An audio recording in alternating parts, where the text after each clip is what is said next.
12ನೇ ಶತಮಾನ ಭಾರತದ ಇತಿಹಾಸದಲ್ಲಿ, ಕರ್ನಾಟಕದ ಇತಿಹಾಸದಲ್ಲಿ ಎಂದೆಂದಿಗೂ ಕೂಡ ಮರೆಯಲಾಗದ ಅಚ್ಚಳಿಯದಂಥ ಒಂದು ನೆನಪು. ಯಾಕೆಂದರೆ ಬಸವಣ್ಣನವರಂಥ ಒಬ್ಬ ಮಹಾ ಮೇಧಾವಿ ಗುರು ಅಲ್ಲಿ ಒಂದು ಅನುಭವ ಮಂಟಪವನ್ನು ಸ್ಥಾಪನೆ ಮಾಡ್ತಾರೆ. ಆ ಅನುಭವ ಮಂಟಪದಲ್ಲಿ ಸಾವಿರಾರು ಜನ ನಿಮ್ನ ವರ್ಗದವರು, ಸಮಾಜದಲ್ಲಿ ದುರ್ಬಲರು, ತುಳಿತಕ್ಕೆ ಒಳಗಾದಂಥವರು, ಸ್ತ್ರೀಯರು, ಶೋಷಣೆಗೆ ಒಳಪಟ್ಟ ಎಲ್ಲರನ್ನ ಅಲ್ಲಿಗೆ ಕರ್ಕೊಂಡು ಬರ್ತಾರೆ. ಕರ್ಕೊಂಡು ಬಂದು ಅವರೆಲ್ಲರಿಗೆ ವಿದ್ಯಾಭ್ಯಾಸವನ್ನು ಕೊಡ್ತಾರೆ. ಆ ಶಿಕ್ಷಣದಿಂದ ವಂಚಿತರಾದವ್ರನ್ನ ಶಿಕ್ಷಿತರನ್ನಾಗಿ ಮಾಡಿ ಅವರುಗಳಿಗೆ ಒಂದು ಕಾಯಕವನ್ನು ಹಚ್ತಾರೆ. ಕಾಯಕವನ್ನು ಮಾಡಿಸಿ ಆ ಕಾಯಕದ ನಿಷ್ಠೆಯನ್ನು ಕಲಿಸಿ ಅದರ ಮೂಲಕ ಅನುಭವವನ್ನು ಗಳಿಸಿ ವಚನಗಳನ್ನು ಬರೆಸ್ತಾರೆ. ಇದು ಸಾಧ್ಯವಾಗಿದ್ದ ಎಲ್ಲಿ ಅಂದರೆ ಮಹಾಮನೆ ಅನುಭವ ಮಂಟಪದಲ್ಲಿ, ಬಸವಣ್ಣನವರ ನೇತೃತ್ವದಲ್ಲಿ. ಅದರಲ್ಲಿ 770 ಜನ ಅಮರಗಣಗಳು ಅಂತ ಕರೀತಾರೆ. ಆ 770 ಜನ ಅಮರಗಣಗಳಲ್ಲಿ 33 ಜನ ವಚನಕಾರ್ತಿಯರಿದ್ದಾರೆ.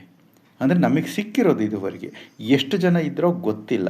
ವಚನಕಾರ್ತಿಯರು ಅಂದರೆ ಸ್ತ್ರೀಯರು, ಶೋಷಣೆಗೆ ಒಳಗಾಗಿದ್ದಂಥ ಸ್ತ್ರೀಯರು ಅನುಭಾವಿಗಳಾಗಿ ವಚನಗಳನ್ನು ಬರೀತಾರೆ 12ನೇ ಶತಮಾನದಲ್ಲಿ. ಆ ಕಾಲ ಘಟಿಸಿ 800 ವರ್ಷಗಳಾಯಿತು. ಅಲ್ಲಿಂದ ಇಲ್ಲಿ ತನಕ ಒಬ್ಬರೇ ಒಬ್ಬ ಮಹಿಳಾ ಸಾಧಕಿ ವಚನ ರಚನೆ ಧಾರ್ಮಿಕ ಕ್ಷೇತ್ರದಲ್ಲಿ ಬಂದಿದ್ದನ್ನು ನಾವು ಕಾಣಲಿಕ್ಕೆ ಸಾಧ್ಯ ಇಲ್ಲ. ಆದರೆ ಪುರುಷ ವಚನಕಾರರು ಬಂದರು, ಪುರುಷ ಸಾಧಕರು ಬಂದರು. ಯಡಿಯೂರು ಸಿದ್ಧಲಿಂಗೇಶ್ವರರು ಬಂದರು, ಮಲಯ ಮಹದೇಶ್ವರರು ಬಂದರು, ತಿಪ್ಪೇಸ್ವಾಮಿ ಶರಣರು ಬಂದರು, ಹೀಗೆ ಸರ್ಪಭೂಷಣ ಶಿವಯೋಗಿಗಳು, ಹೀಗೆ ಹಲವಾರು ಜನ ಸಾಧಕರು ಸಿದ್ಧಪುರುಷರು ಬಂದರು ಮಧ್ಯದಲ್ಲಿ, ಯಾವಾಗ ಬಸವಣ್ಣನವರ ತದನಂತರದಲ್ಲಿ.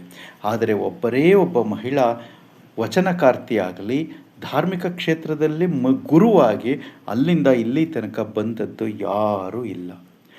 ಆದರೆ 1946ನೇ ಇಸವಿಯಲ್ಲಿ ಚಿತ್ರದುರ್ಗ ಜಿಲ್ಲೆಯ ಸಾಸಲಟ್ಟಿಯಲ್ಲಿ ಹುಟ್ಟಿದ ಒಂದು ಹೆಣ್ಣು ಮಗು, ರತ್ನ ಅನ್ನುವಂಥ ಹೆಣ್ಣು ಮಗು, ಅದು ಮುಂದೆ 1965ನೇ ಇಸವಿಯಲ್ಲಿ ಮಾತೆ ಮಹಾದೇವಿ ಆಗಿ ಸ್ವರೂಪ ಬದಲಾವಣೆ ಆಗ್ತಾ ಇದೆ. ಅವರು 1966ನೇ ಇಸ್ವಿಯಲ್ಲಿ ಜಂಗಮ ದೀಕ್ಷೆಯನ್ನು ಪಡೆದುಕೊಂಡಂಥ ಮಾತೆ ಮಹಾದೇವಿಯವರು ಧಾರ್ಮಿಕ ಕ್ಷೇತ್ರದಲ್ಲಿ, ಸಾಹಿತ್ಯಿಕ ಕ್ಷೇತ್ರದಲ್ಲಿ, ಆಧ್ಯಾತ್ಮಿಕ ಕ್ಷೇತ್ರದಲ್ಲಿ ತಮ್ಮನ್ನು ತಾವು ಅವಿರತವಾಗಿ ತೊಡಗಿಸ್ಕೊಳ್ತಾರೆ. ಅವರ ಉಸಿರು ಒಂದೇ, ಅದು ಬಸವ. ಬಸವ ಅನ್ನುವ ಉಸಿರನ್ನು ಬಿಟ್ಟರೆ ಮಾತಾಜಿ ಇಲ್ಲ. ಕೊನೆಯ ಉಸಿರಿನ ತನಕ ಬಸವ ಬಸವ ಬಸವ ಅಂತ ಅವರದ್ದು ಏನು ಧರ್ಮವನ್ನು ಕೊಟ್ಟು ಹೋಗಿದ್ರು, ವಚನ ಸಾಹಿತ್ಯವನ್ನು ಕೊಟ್ಟು ಹೋಗಿದ್ರು, ಅವುಗಳನ್ನು ಜನಮಾನಸಕ್ಕೆ ತಲುಪಿಸುವ ಕಾರ್ಯವನ್ನು ತಲೆಯ ಮೇಲೆ ಹೊತ್ತುಕೊಂಡು ಅವರು ತಮ್ಮ ಇಡೀ ಜೀವನವನ್ನು ಸವೆಸ್ತಾರೆ. ಪ್ರತಿ ಹಳ್ಳಿ, ಪ್ರತಿ ಪಟ್ಟಣಕ್ಕೆ ಅವರು ಹೋಗ್ತಾರೆ. ತಾವೇ ಎಲ್ಲ ಧರ್ಮ ಪ್ರಚಾರಕ್ಕೆ ಬೇಕಾಗಿರುವಂಥ ಸಾಮಗ್ರಿಗಳನ್ನು ತೆಗೆದುಕೊಂಡು ಹೋಗಿ ಪುಕ್ಕಟೆಯಾಗಿ ಧರ್ಮ ಪ್ರಚಾರವನ್ನು ಮಾಡ್ತಾರೆ. ಇವತ್ತು ಬಸವಣ್ಣ ಅಂತ ಹೆಸರನ್ನು ಹೇಳುವಂಥ ಲಕ್ಷಾಂತರ ಜನ ಕರ್ನಾಟಕದಲ್ಲಿದ್ದಾರಲ್ಲ, ಅಥವಾ ಮಹಾರಾಷ್ಟ್ರ, ತಮಿಳುನಾಡು, ಆಂಧ್ರ ಪ್ರದೇಶಗಳಲ್ಲಿದ್ದಾರಲ್ಲ, ಇವರುಗಳಲ್ಲಿ 80% ಜನ ಇವರಿಂದ ಪ್ರಭಾವಿತರಾದಂಥವರೇ. ಅಂಥ ಮಾತೆ ಮಹಾದೇವಿಯವರು ಲಿಂಗೈಕ್ಯರಾಗಿ ಇಲ್ಲಿಗೆ 7 ವರ್ಷ, ಅಂದರೆ ಮಾರ್ಚ್ 14ನೇ ತಾರೀಕು ಲಿಂಗೈಕ್ಯರಾಗ್ತಾರೆ. ಅವರ ಜನನ ಮಾರ್ಚ್ 13, ಲಿಂಗೈಕ್ಯ ಮಾರ್ಚ್ 14. ಆಡುಮುಟ್ಟದ ಸೊಪ್ಪಿಲ್ಲ ಎನ್ನುವಂತೆ ಮಾತಾಜಿಯವರು, ಅಂದರೆ ತಮ್ಮ ಭಕ್ತರಿಂದ ಅವರು ಮಾತೆ ಮಹಾದೇವಿ ತಾಯಿ ಅವರು ಭಕ್ತರಿಂದ ಮಾತಾಜಿ ಅಂತ ಕರೆಸ್ಕೊಳ್ತಾ ಇದ್ರು. ಅಂಥ ಮಾತಾಜಿಯವರು ಆಡುಮುಟ್ಟದ ಸೊಪ್ಪಿಲ್ಲ ಎನ್ನುವ ರೀತಿ ಅವರು ಸ್ಪರ್ಶಿಸದ ಕಾರ್ಯಕ್ಷೇತ್ರವಿಲ್ಲ. ರಾಜಕೀಯ, ಧಾರ್ಮಿಕ, ಆಧ್ಯಾತ್ಮಿಕ, ಸಾಹಿತ್ಯಿಕ, ಧರ್ಮ ಪ್ರಚಾರ ಎಲ್ಲ ಕ್ಷೇತ್ರಗಳಲ್ಲೂ ತಮ್ಮನ್ನು ತಾವು ತೊಡಗಿಸಿಕೊಂಡರು. ಸಿನಿಮಾ ರಂಗಕ್ಕೂ ಕೂಡ ಪ್ರವೇಶ ಕೊಟ್ಟು ನಿರ್ಮಾಪಕರು ಕೂಡ ಅದರ ಕ್ರಾಂತಿಯೋಗಿ ಬಸವಣ್ಣ ಎನ್ನುವಂಥ ಒಂದು ಸಿನಿಮಾವನ್ನು ಕೂಡ ಮಾಡಿದರು. ಹೀಗೆ ಮಾಡ್ತಾರೆ. ಕೋಟ್ಯಾಂತರ ತಮ್ಮ ಶಿಷ್ಯ ವೃಂದವನ್ನು ಸಂಪಾದನೆ ಮಾಡ್ತಾರೆ. ಅಷ್ಟೇ ಅಲ್ಲದೆ ಅನೇಕ ಬಸವ ಧರ್ಮ ಸಮ್ಮೇಳನಗಳನ್ನು ಆಯೋಜಿಸ್ತಾರೆ. ಶರಣಮೇಳ ಇವತ್ತಿಗೂ ಕೂಡ ಯಶಸ್ವಿಯಾಗಿ ನಡ್ಕೊಂಡು ಬರ್ತಾ ಇದೆ. ಸುಮಾರು 40 ವರ್ಷಗಳಿಂದ ಶರಣಮೇಳ ನಡ್ಕೊಂಡು ಬರ್ತಾ ಇದೆ. ಅದಾದಮೇಲೆ ಕಲ್ಯಾಣ ಪರ್ವ ಎನ್ನುವಂಥ ಒಂದು ವಾರ್ಷಿಕ ಶೃಂಗ ನಡೀತಾ ಇದೆ ಬಸವ ಕಲ್ಯಾಣದಲ್ಲಿ. ಅದಾದ ಮೇಲೆ ಬಸವ ಧರ್ಮ ಸಮ್ಮೇಳನಗಳನ್ನು, ಅಂತಾರಾಷ್ಟ್ರೀಯ ಬಸವ ಧರ್ಮ ಸಮ್ಮೇಳನಗಳನ್ನು ಆಯೋಜಿಸಿ ರಾಷ್ಟ್ರೀಯ ಬಸವ ದಳ ಎನ್ನುವ ಒಂದು ಅತ್ಯಂತ ಅಚ್ಚುಕಟ್ಟಾದ ಶಿಸ್ತಿನ ಒಂದು ಸಂಸ್ಥೆಯನ್ನು ಸ್ಥಾಪನೆ ಮಾಡ್ತಾರೆ.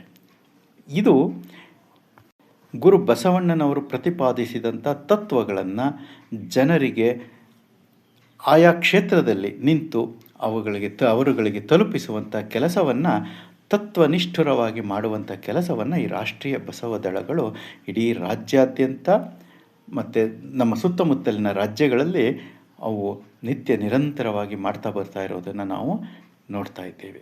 ನಿಜವಾಗಿಯೂ ಮಾತಾಜಿಯವರ ಈ ಎಲ್ಲ ಸಾಧನೆಗಳನ್ನು ನೋಡಿದಾಗ ನಮಗೆ ಹೆಮ್ಮೆ ಅಂತ ಅನ್ನಿಸ್ತಾ ಇದೆ. ಕನ್ನಡ ನಾಡು ಇಂಥ ಮಾತಾಜಿಯವರನ್ನು ಪಡೆದು ಧನ್ಯವಾಗಿದೆ. ಮಾತಾಜಿಯವರು ಈ ಸ್ವತಂತ್ರ ಧರ್ಮದ ಮಾನ್ಯತೆಗೋಸ್ಕರ ಎಷ್ಟು ಒಂದು ಶ್ರಮಪಟ್ಟಿದ್ದಾರೆ ಅಂತಂದರೆ, ಅವರು ಉಸಿರು ಕೂಡ ಬಸವ ಧರ್ಮ ಮೊಟ್ಟ ಮೊದಲ ಬಾರಿಗೆ ಯಾವಾಗ ಮಾತಾಜಿಯವರು ಅದನ್ನು ಪ್ರಸ್ತಾಪಿಸಿದ್ರು, ಆಗ ಇವತ್ತು ಅನೇಕ ಜನ ಹೇಳ್ತಾ ಇದ್ದಾರೆ ಏನಂತ, ಬಸವಣ್ಣ ಲಿಂಗಾಯತ ಧರ್ಮ ಸ್ವತಂತ್ರ ಧರ್ಮ ಅಂತ.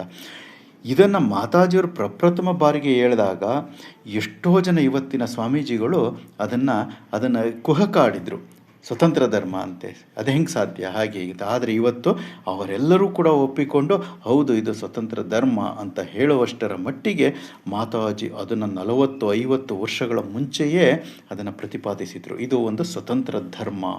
ಯಾಕೆ ಅಂತಂದರೆ ಅವರು ಪ್ರತಿಪಾದನೆ ಮಾಡಲಿಕ್ಕೆ ಕಾರಣ ಇದೆ, ಸುಮ್ಮನೆ ಪ್ರತಿಪಾದನೆ ಮಾಡಿಲ್ಲ ಅವರು. ಅವ್ರು ಬೇರೆಯವರೆಲ್ಲ ಏನು ಹೇಳ್ತಾ ಇದ್ರು ಅಂದರೆ, ಲಿಂಗಾಯತ ಅನ್ನುವುದು ಒಂದು ಜಾತಿ, ಹಿಂದೂ ಧರ್ಮದ ಒಳಗಿನ ಜಾತಿ ಅಂತ ಹೇಳ್ತಾ ಇದ್ರು. ಆದರೆ ಇಲ್ಲಿನ ಅವರಿಗೆ ಸ್ಪಷ್ಟವಾದ ವ್ಯತ್ಯಾಸ ಗೊತ್ತಿರಲಿಲ್ಲ, ಯಾಕಂಗೆ ಹೇಳ್ತಾರೆ ಅಂತ. ಒಂದು ಜಾತಿ ಅಂತನ್ನುವುದು ಒಂದು ಕಸುಬನ್ನು ಹಿಡ್ಕೊಂಡು ಬರುತ್ತೆ. ಉದಾಹರಣೆಗೆ ಅಕ್ಕಸಾಲಿಗ, ಕಮ್ಮಾರ, ಕುಂಬಾರ, ಈ ರೀತಿಯಾದಂಥ ಆ ಕಾಯಕವನ್ನು ಹಿಡಿದುಕೊಂಡು ಬರುವಂಥದ್ದು ಜಾತಿ. ಲಿಂಗಾಯತ ಎನ್ನುವುದು ಒಂದು ಕಸುಬಲ್ಲ, ಅದು ಜೀವನ ವಿಧಾನ, ಜೀವನ ಸಾಧಿಸುವ ವಿಧಾನ. ಹಾಗಾಗಿ ಲಿಂಗಾಯತ ಎನ್ನುವುದು ಲಿಂಗವನ್ನು ಅಂಗದ ಮೇಲೆ ಆಯತ ಮಾಡಿಕೊಂಡು ಜೀವನವನ್ನು ಸಾಧಿಸುವುದು ಅಥವಾ ಸಾಗಿಸುವುದು ಏನಿದೆ ಅದಕ್ಕೆ ಲಿಂಗಾಯತ ಅಂತ ಕರೀತಾರೆ. ಇದು ಜೀವನ ವ್ಯವಸ್ಥೆಯೇ ಹೊರತು ಇದು ಕಸುಬಲ್ಲ.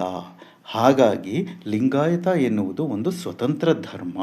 ಹೇಗೆ ಹಿಂದೂ ಧರ್ಮ ಒಂದು ಸ್ವತಂತ್ರ ಧರ್ಮವೋ, ಹಾಗೆ ಲಿಂಗಾಯತವೂ ಕೂಡ ತನ್ನ ವೈಶಿಷ್ಟ್ಯಗಳಿಂದ ಇದು ತನ್ನಿಂದ ತಾನೇ ಒಂದು ಸ್ವತಂತ್ರ ಧರ್ಮ ಅನ್ನುವುದನ್ನು ಮೊಟ್ಟ ಮೊದಲ ಬಾರಿಗೆ ಅತ್ಯಂತ ನಿಷ್ಠುರವಾಗಿ, ಅತ್ಯಂತ ಒಂದು ನಿಷ್ಕರ್ಷಾತ್ಮಕವಾಗಿ ಹೇಳಿದಂಥವರು ಮಾತಾಜಿ. ಹಾಗೆ ಹೇಳಿದ ಮೇಲೆ ಬೇರೆಯವರು ಅದಕ್ಕೆ ಧ್ವನಿಗೂಡಿಸಲಿಕ್ಕೆ ಇತ್ತೀಚೆಗೆ ಅದರ ಸಂಖ್ಯೆ ಹೆಚ್ಚಾಗ್ತಾ ಬಂತು. ಯಾಕೆಂದರೆ ವಾಸ್ತವತೆ ಅರಿವಾಗ್ತಾ ಬಂದಿದ್ದು ಇತ್ತೀಚೆಗೆ. ಆದರೆ ಆ ವಾಸ್ತವತೆಯನ್ನು ಮಾತಾಜಿಯವರು 50 ವರ್ಷಗಳ ಮೊದಲೇ ಗ್ರಹಿಸಿದ್ರು ಅನ್ನುವುದೇ ಒಂದು ಸೋಜಿಗದ ಸಂಗತಿ. ಇಂಥ ಮಾತಾಜಿ ನಮ್ಮೆಲ್ಲರ ಹೆಮ್ಮೆ, ನಮ್ಮೆಲ್ಲರ ಗುರು ಮತ್ತು ನಮ್ಮೆಲ್ಲರ ಆಶಾಕಿರಣ ಕೂಡ. ವೀಕ್ಷಿಸಿದ್ದಕ್ಕೆ ಧನ್ಯವಾದಗಳು. ಶರಣಾರ್ಥಿ.